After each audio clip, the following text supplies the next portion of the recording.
So here we go, a list of my top 25 bands from the United States. Now this one's going to be a little bit different because I really want to put a spotlight on all female bands, a few of them anyway. It's so important in the development and the freedom of rock bands and popular bands that to this day, it's a real mix of female artists and male. But back in the day in rock music, it was heavily male dominated. Another thing about this list, this is not a list of soul, funk, R&B at all. I would need to, Sly and the Family Stone, Al Green, Teddy Pendergrass, all that. That would have to be an entirely different list. Tower Power, Earth, Wind and Fire, definitely a different list. And great metal bands as well. That would be a whole nother genre or list. This will be popular and rock music. That's my favorite.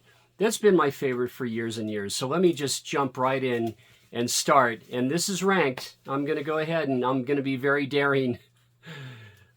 First off, my first band is Fanny.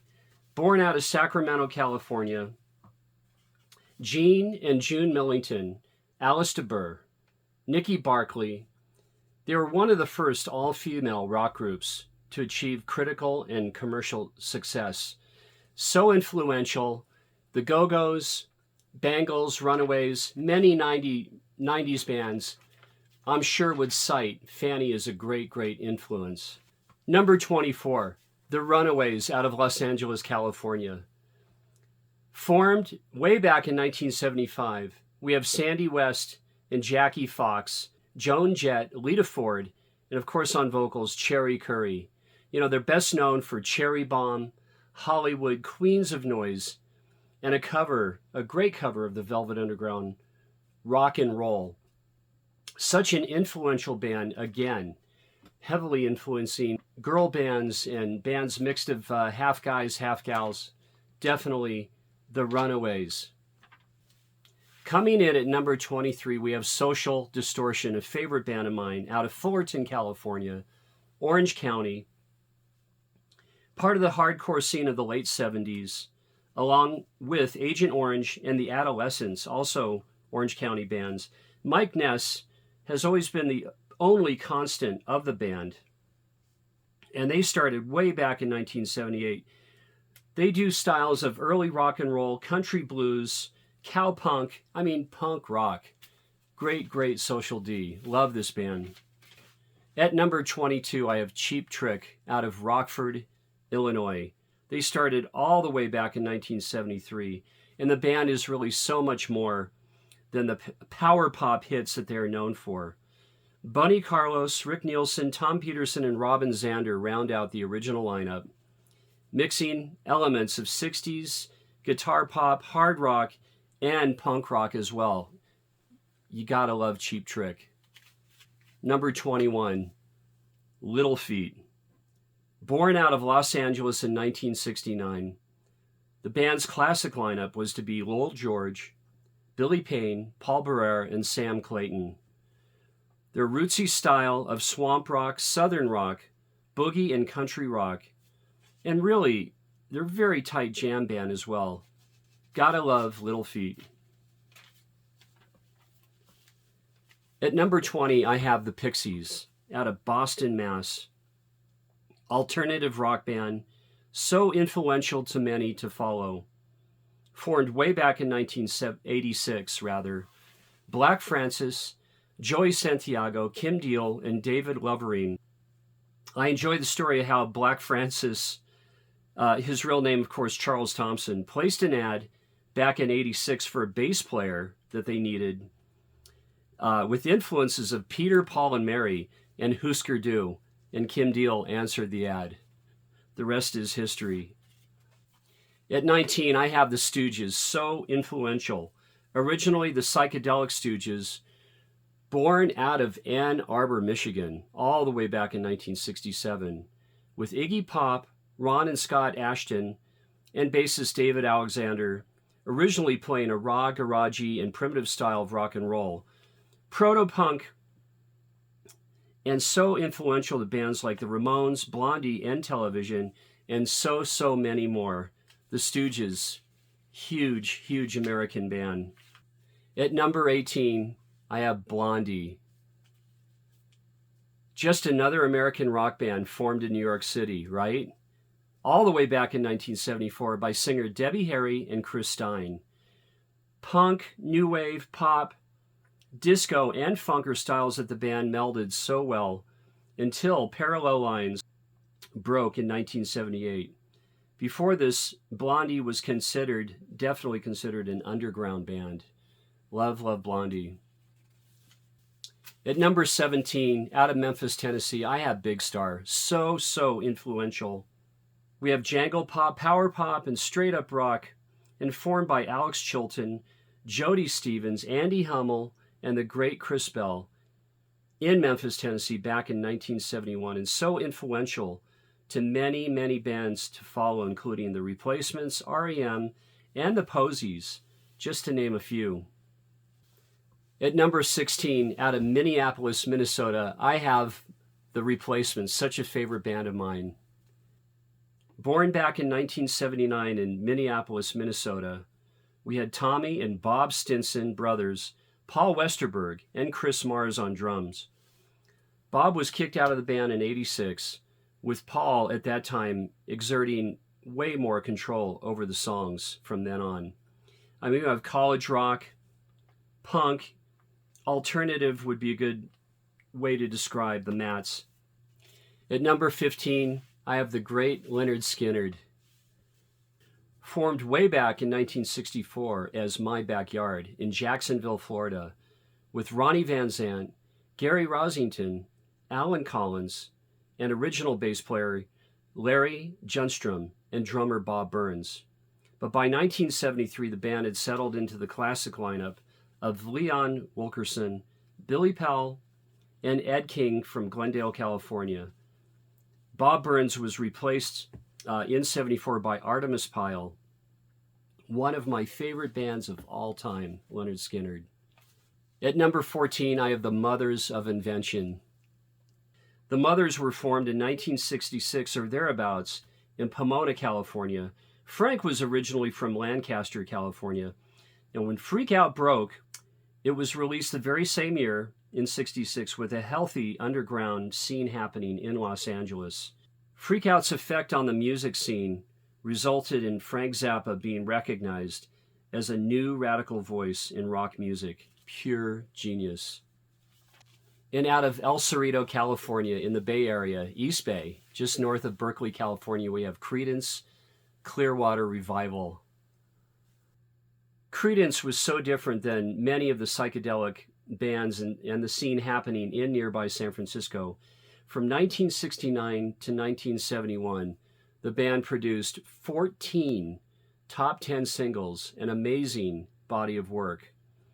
John and Tom Fogerty brothers, Stu Cook, and Cosmo, Doug Clifford on drums, made up this great American band. At number 12, I have the Talking Heads. So diverse and interesting, they combine punk, art rock, funk, and world music within well-crafted song structures. They're just another fine American band. Originally formed as the Artistics, David Byrne, Tina Weymouth, and Chris Franz met at the Rhode Island School of Design, and the three friends then moved to New York City, where Jerry Harrison joined the band to become the Talking Heads. And at number 11, I have the Ramones. Out of Forest Hills, Queens, New York in 1974, came the band that helped establish the punk movement in the United States and elsewhere. They're often cited as the first true punk rock band. That's debatable. Either way, they were groundbreaking for sure. Love the Ramones. Songs like Needles and Pins, Sheena's a Punk Rocker, Blitzkrieg Bop, Pinhead, Gabba Gabba Hey, right? At number 10, I have the Allman Brothers Band. Formed in Jacksonville, Florida, and although the brothers Dwayne and Greg grew up in Daytona Beach, Florida, in 1969 the group moved to Macon, Georgia, and the original lineup was Dwayne and Greg Allman, Richard Betts, Dickie Betts, Barry Oakley, Butch Trucks, and Johnny, as we call him, Johnny Johansson, on drums. Their style influenced so many other bands, including Wet Willie, Skynyrd, and Marshall Tucker, the Allman Brothers Band. At number 9 on my list, I have the boss. I have Bruce Springsteen. Bruce was born in Long Branch, New Jersey, and the boss today is regarded as one of the greatest songwriters of all time, and he's a pioneer of heartland rock that so many other bands followed by Bruce's lead. At number 8, Tom Petty and the Heartbreakers. Along with Bruce Springsteen and Tom Petty, where would these guys, when they started, be without their great bands? That's the important thing. So the Heartbreakers, Mike Campbell, fantastic. You know, they were out of Gainesville, Florida, all the way back to 74. And first they were Mudcrutch. Later, TP moved to Los Angeles, where Leon Russell signed them to Shelter Records. Hence rounding out the Heartbreakers lineup with Mike Campbell, as I said, Bent Montench, Ron Blair on bass, and the great Stan Lynch on drums. And at number 7, out of Los Angeles, California, The Doors. The Doors were made up of Jim Morrison, Ray Manzarek, Robbie Krieger, and John Densmore. I mean, here we've got psych, we've got blues, rock, acid rock, and all around great, great songwriting. And at number 6, The Velvet Underground. Experimental, art rock, proto-punk, formed in 1964 in New York City. The classic lineup consisting of Lou Reed, John Cale, the Welsh multi-instrumentalist, Sterling Morrison, and Moe Tucker on percussion and drums. Oh, the band influenced punk and alternative rock, shoegaze, dream pop. I mean, Sonic Youth, Jesus and Mary Chain, REM, influenced by the Velvet Underground, and so many more bands. And at number 5, I have The Band.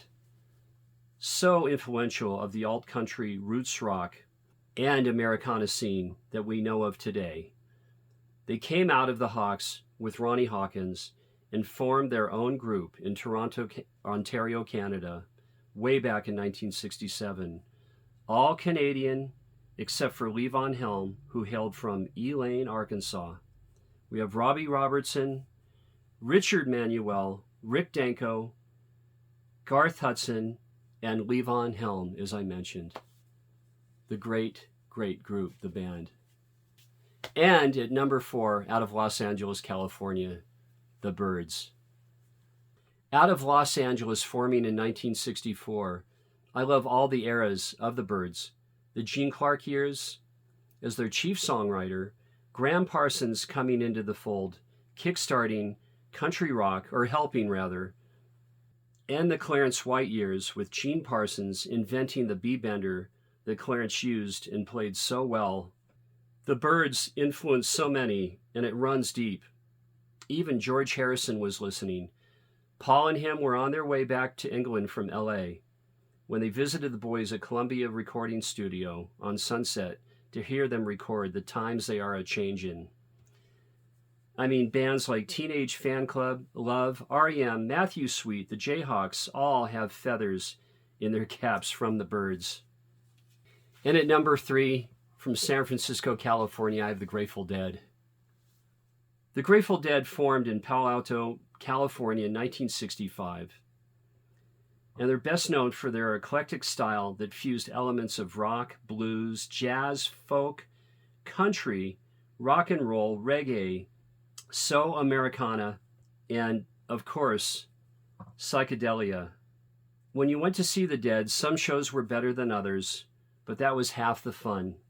The band was always searching for those magical moments in sections of extended improvisation during songs like Dark Star, Wharf Rat, Morning Dew, Scarlet Begonias, with a transition into Fire on the Mountain, for instance. Great, great American band, the Grateful Dead.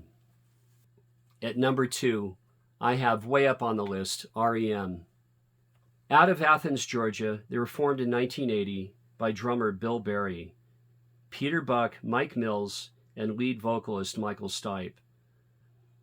REM is noted early on for Peter's arpeggiated guitar style on that jangly Rickenbacker, Bands like Pavement, Nirvana, the Pixies, they all cite REM as influences to not only them, but so many other bands to come. And number one on my list, from Hawthorne, California, I have the Beach Boys. The band was formed way back in 1961, and the Wilson brothers drew on the music of older pop vocal groups like Brian's absolute favorite, the Four Freshmen, with those great harmonies.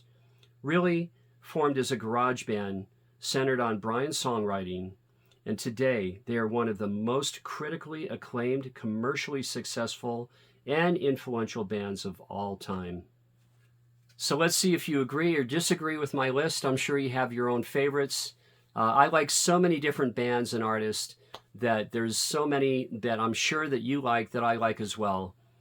But this is a list that I've been thinking about for at least a year now, and it's fun to do it. I'll see you on the very next video, and thanks for watching.